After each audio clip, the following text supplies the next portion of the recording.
कहीं नारद जी को शांति नजर नहीं आई। सत्यम नास्ति, सत्य कहीं नजर नहीं आया, दया कहीं नजर नहीं आई। ना सत्य, ना दया, ना दान, ना तप। सत्यम नास्ति, सत्य नहीं रहा इस कलयुग में। नहीं रहा से तात्पर्य है कि है तो कुछ इतनी सी मात्रा बची है, इतना कम सत्य बचा है कि कहीं दिखता भी नहीं। क्यों मेरी मां? तपह शौचम, ना तपस्या रही, ना शौचम। शौचम मतलब शुद्धि। आप लोग लघु शंका जाते हो ना, वॉशरूम जाते हो ना, तो लघु शंका जाने के बाद आप लोग, कुछ लोग पांव नहीं धुलते, हाथ नहीं धुलते, कुल्ला नहीं करते। लघु शंका जाने के बाद जब तक 4 कुल्ला ना किया जाए, हाथ पांव ना धुला जाए, तब तक शुद्धि नहीं होती। हाँ या ना? लेकिन आजकल तो 4-4 दिन आदमी नहाता नहीं है। अब सोचिए किस तरह की अशुद्धि आप लिए बैठे हैं। और जहां अशुद्धि है वहां अशुद्ध विचार होंगे, विचार भी गलत होंगे। क्योंकि आपने कहावत तो सुनी होगी कि जैसी राखे शुद्धि, आगे का बोलो आप। मोबाइल वाले भैया, जैसी राखे शुद्धि वैसी बने, क्या बने? तो आप लघु शंका जाते हो, उसके बाद क्या करते हो? हाथ धुलते हो, पांव धुलते हो? नहीं, झूठ बोलना पाप है। कुल्ला तो करते ही नहीं हो, बस खड़े खड़े घोड़ों की तरह, बैलों की तरह आदमी लघु शंका करता है। बस ना पांव धुलने की फुर्सत, ना हाथ धुलने की फुर्सत, ना कुल्ला।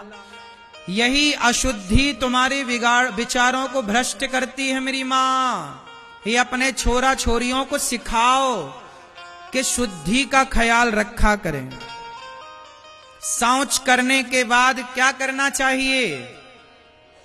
क्यों? शौच करने के बाद आप लोग नहाते हो? क्यों नहीं नहाते? तो शौच करके नहीं नहाते, बस सीधा खा लेते हो, घूमते रहते हो ना। सोचिए कि तुम्हारे विचारों में कितनी गंदगी होगी। इसलिए लघु शंका जाओ तो 4 कुल्ला करो, शौच करने जाओ तो पूरा नहा चुके हो तो अर्ध स्नान करो, नाभि से पानी डाल करके कपड़ों को गीला करो। शौच जितनी बार करने जाओ उतनी बार स्नान करने का विधान है, तब शुद्धि होती है। आजकल लोगों की बुद्धियां काहे बिगड़ गई? तुम्हारे दिमाग में उल्टी चीजें क्यों चल रही हैं? कचरा भूसा क्यों भरा है दिमाग में? जब भी सोचते हो तो गलत ही सोचते हो। दिन भर आजकल के लोगों के अंदर क्या चल रहा पता है? किसी भी स्त्री को देखते हैं, जैसे आप अपनी बहन को देखते हो ना, तो आप अपनी बहन को देखते हो तो आपके विचार बड़े शुद्ध रहते हैं, ये मेरी बहन है। लेकिन आपकी बहन की उम्र की कोई दूसरी लड़की दिख जाए तो आपकी लार टपकने लग जाती है। बहन की उम्र की कोई दूसरी लड़की दिख जाए तो आपके मन में उसके लिए गलत गलत विचार आने लगते हैं। और यही स्थितियां स्त्रियों के साथ हैं कि तुम अपने बेटे को देखकर, अपने भाई को देखकर तो मन बड़ा शुद्ध रखती हो, लेकिन भाई और बेटे की उम्र का तुम्हारा कोई सामने पुरुष आ जाए बड़ा सुंदर सा, तो तुम्हारा मन भी खिंचा चला जाता है। कुछ लोगों की बात कर रहा हूं, सबकी नहीं। तुम्हारे मन में भी गलत गलत विचार आते हैं। ये गलत विचारों का उत्पन्न कहां से स्टार्ट हुआ? बताओ, किसी भी महिला को गलत दृष्टि से देखना पाप है कि नहीं? आपने छुआ नहीं, किसी पराई औरत को आपने टच नहीं किया, लेकिन सोचा उसके बारे में, तो बताओ सोचना भी पाप है या नहीं? जोर से पुरुषों से भी पूछ रहा हूं और स्त्रियों से भी। तुमने पराये मर्द को छुआ नहीं, लेकिन सोचा तो? सोचना भी पाप है या नहीं? कितने लोग मानते हैं कि सोचना भी पाप है? पराई औरत और पराये पुरुष के बारे में पाप है? बोलो हां कि ना? है ना? लेकिन आज क्या सोच से आप लोग बच पा रहे हैं? उत्तर दो। तुम नहीं टच करते किसी को, तुम नहीं किसी के साथ रहते, गलत नहीं करते, लेकिन तुम अपने मन पे कैसे कंट्रोल करोगे ये तो सोच रहा है। तुमने शरीर से तो किसी को नहीं छुआ, लेकिन मन से तो छू लिया ना। बोलो हां। क्या राम ने, सवाल कर रहा हूं, क्या राम ने मन से भी किसी पराई स्त्री का चिंतन किया है? क्या सीता मां ने मन से भी क्या किसी पराये पुरुष का स्पर्श किया है? बोलो। फिर शरीर नहीं जा रहा है आपका गलत में, लेकिन मन जा रहा है, यह भी पाप है। क्यों जा रहा है, कभी आपने पूछा नहीं अपने आप से? यही तो तुम्हारे मन की गंदगी है।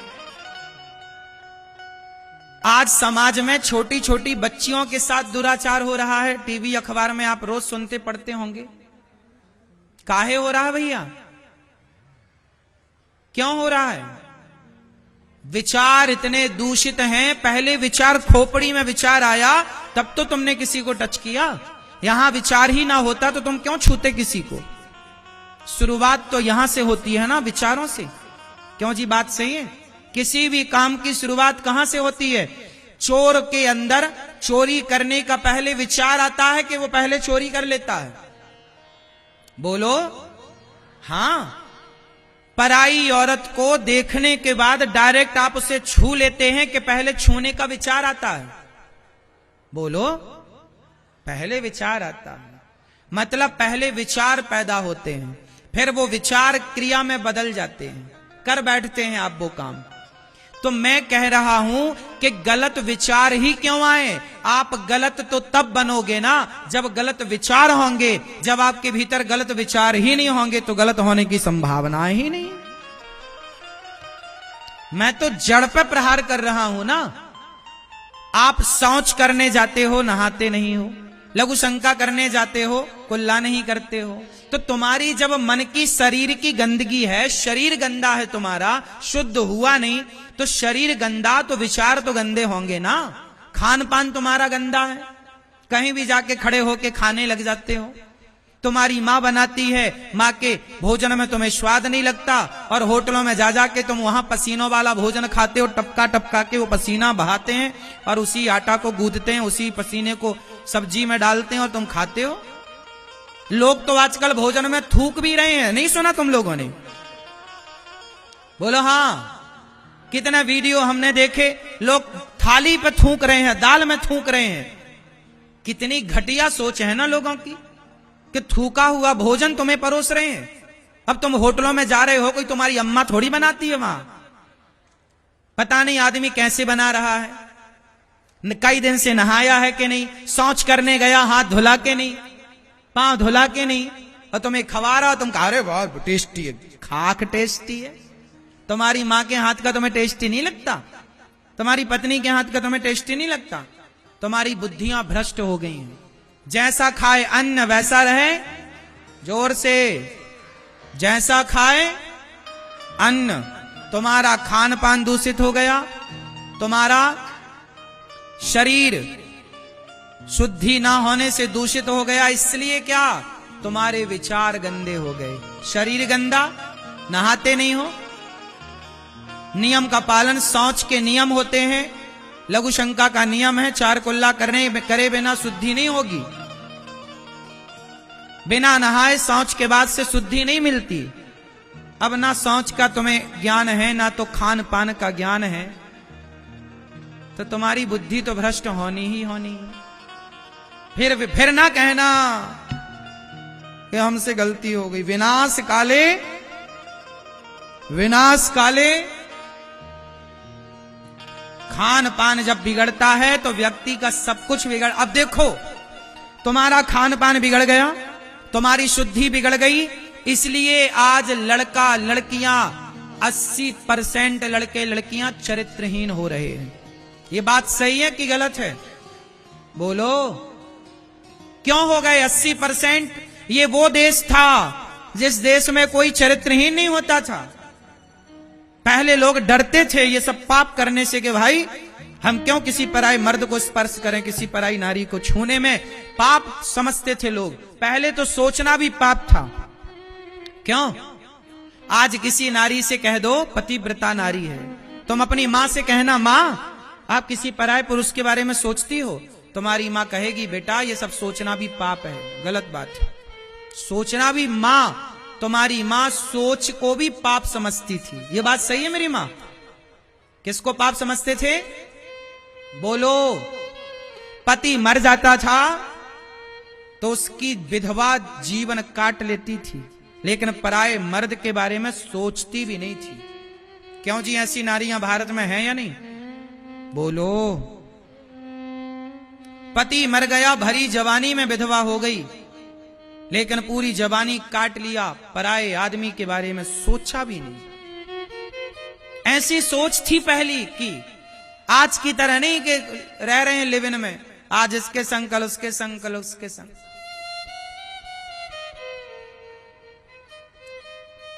पहले खान पान शुद्ध था, आहार विहार शुद्ध था, शौच इत्यादि का ज्ञान था, शुद्धि थी, तो विचार भी शुद्ध थे।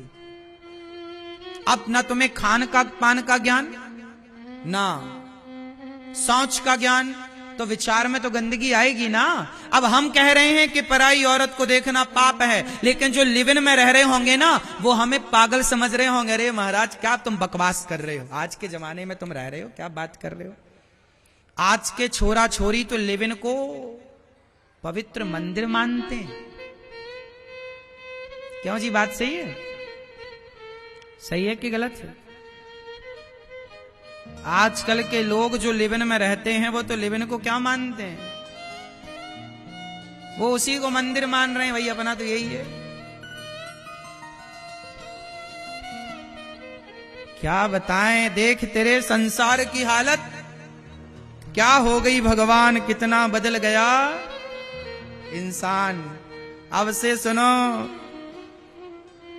आप लघु शंका जाओगे तो क्या करोगे? बोलो, सब बोलो। क्या करेंगे? चार कुल्ले और पांव हाथ धुलेंगे, ये शुद्धि है। शौच करने के बाद एक बार पूरा नहा चुके हैं तो अर्ध स्नान करेंगे। सर्दी है, पूरा नहीं नहा सकते तो नाभि से लेकर के नीचे पूरा पेट गीला कर लीजिए, पूरा नीचे का हिस्सा गीला करिए, और जो कपड़ा पहनकर शौच करने गए वो कपड़े धुलिए। वही कपड़े पहन करके फिर दूसरा काम ना करिए, वो अशुद्ध है। कपड़े भी अशुद्ध होते हैं, हाँ या ना? होते हैं कि नहीं? शुद्धि अशुद्धि का ख्याल पुराने लोग रखते थे कि नहीं? बोलो। तो काहे नहीं रखते आप लोग?